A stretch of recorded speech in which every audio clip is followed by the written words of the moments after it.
Tem um cidadão aqui em Teresópolis. Outro dia eu estava ali na praça e ele atravessou a rua, quase foi atropelado.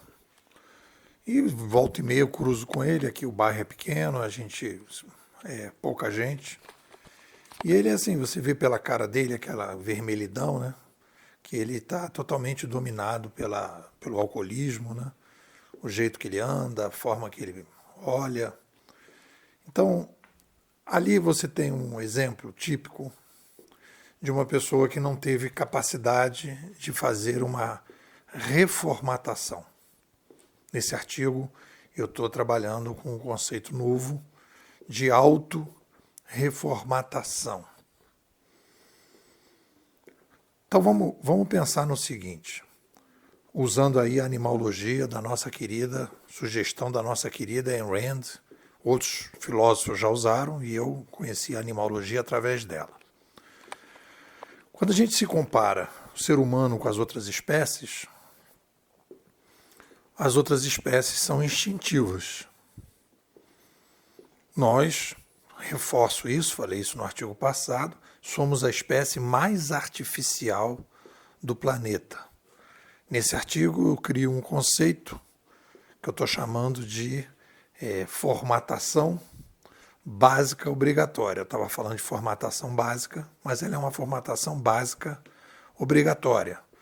Você nasceu, você já é colocado dentro de um berço, dependendo de onde você nasceu, você já começa a ouvir determinado idioma, tem um determinado tipo de maneira de fazer o parto, e depois você vai para casa, você tem um determinado tipo de ambiente na tua casa, o berço, a roupa, e depois você vai crescendo e você vai sendo formatado de forma consciente e inconsciente.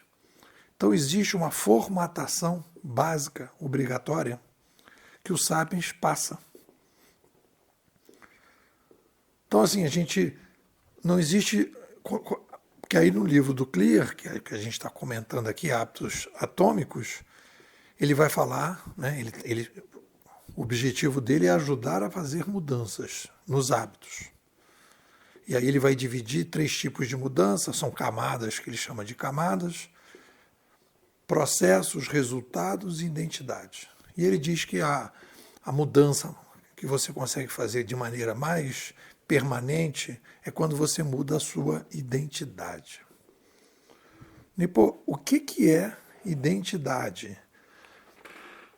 Porque a gente fala de identidade, a gente fala que vai se conhecer, eu vou me autoconhecer, mas o que é identidade? Né? Identidade, perguntei aqui para o Dr. Google, o Dr. Google me disse, identidade, conjunto de características que distingue uma pessoa ou uma coisa e por meio das quais é possível individualizá-la. E aí muitas vezes a gente fala assim, eu estou em busca da minha identidade perdida. Mas, cara, não existe identidade. Porque você não nasce, você vai sendo construído, você é resultado dessa confusão, dessa formatação, desde que você nasceu. Então é um bololô da família, dos amigos, da escola, do ambiente, das tecnologias que você usa, da cidade que você mora, do país que você mora, do momento em que você nasceu. Né? Você nasceu durante uma guerra, pega aquele filme que eu sugeri a vocês, Bombardeio, um filme que tem no Netflix. É uma escola que acaba sendo bombardeada. Isso aí não é spoiler, está é a história. E aí vai mostrando aquelas crianças, como é que aquelas crianças viviam na guerra. Você vê aquelas cenas, né? Que as crianças, todo mundo corre, né? E as pessoas naqueles abrigos, né? E aquelas bombas caindo. Quer dizer, imagina a formatação básica daquelas crianças. Né? O tipo de formatação, porque eles nasceram naquela época da guerra.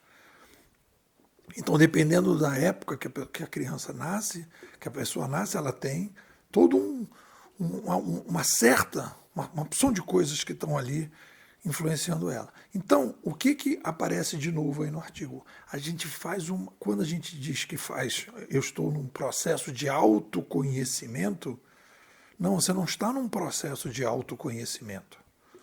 Você está num processo, preste atenção, galera, de autorreformatação. Você não se conhece, você se reformata. Preste atenção, você não se conhece, você se reformata.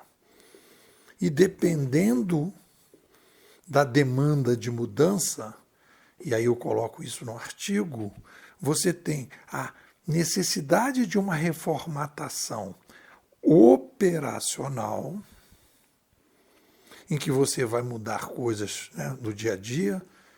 Você vai aqui, eu tenho aqui uma torneira, já falei dela, né?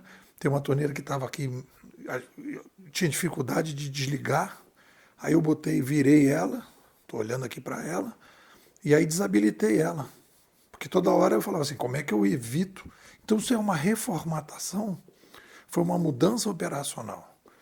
Então eu reformatei, olhando para aquilo, eu reformatei algo dentro de mim que não observava que aquela torneira toda hora estava vazando água.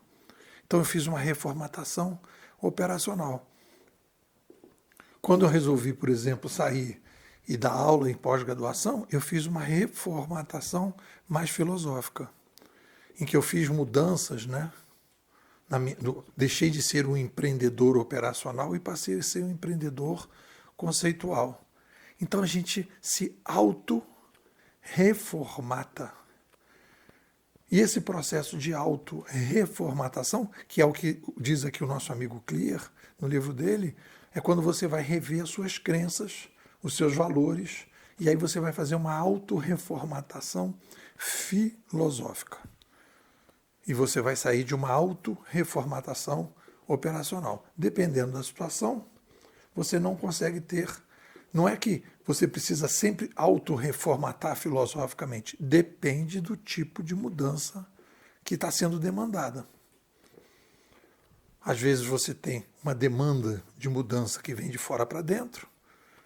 Você foi demitido, você vai ter que se auto-reformatar para procurar um novo emprego. Ou então você decide que vai pedir demissão. E aí então você vai se auto-reformatar para procurar um novo emprego.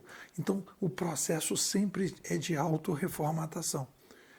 E quando você vai se auto-reformatar, você na verdade está usando duas funções da mente, que a gente chama aqui de MP2, que é a auto-reformatação mais operacional, e a MP3, que é a auto-reformatação mais filosófica.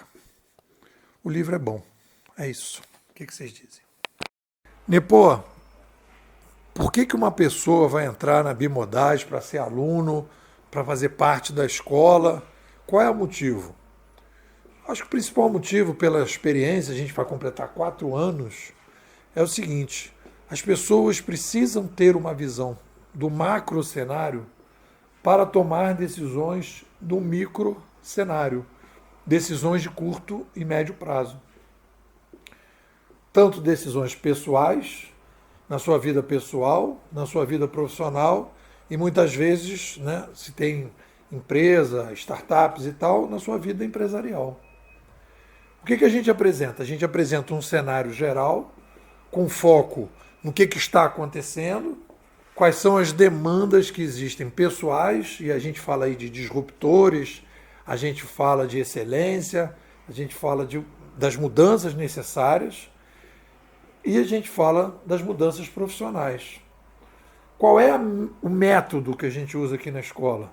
O nosso método é o seguinte: pílulas diárias de 18 minutos. Não adianta você vir fazer um curso, ficar lá durante um período e depois você simplesmente ficar, entre aspas, abandonado, porque as coisas precisam ser o tempo todo colocadas no dia a dia. Então, todo dia eu produzo um áudio de 8 minutos para a internet e 10 minutos internos explicando, detalhando, mostrando as novidades, e a pessoa vai se ambientando com esse novo macro cenário e vai ganhando. As pessoas que estão na escola, tem gente que está há 3 anos e pouco, não sai por quê? Porque percebem a vantagem que é ter essa visão mais ampla para poder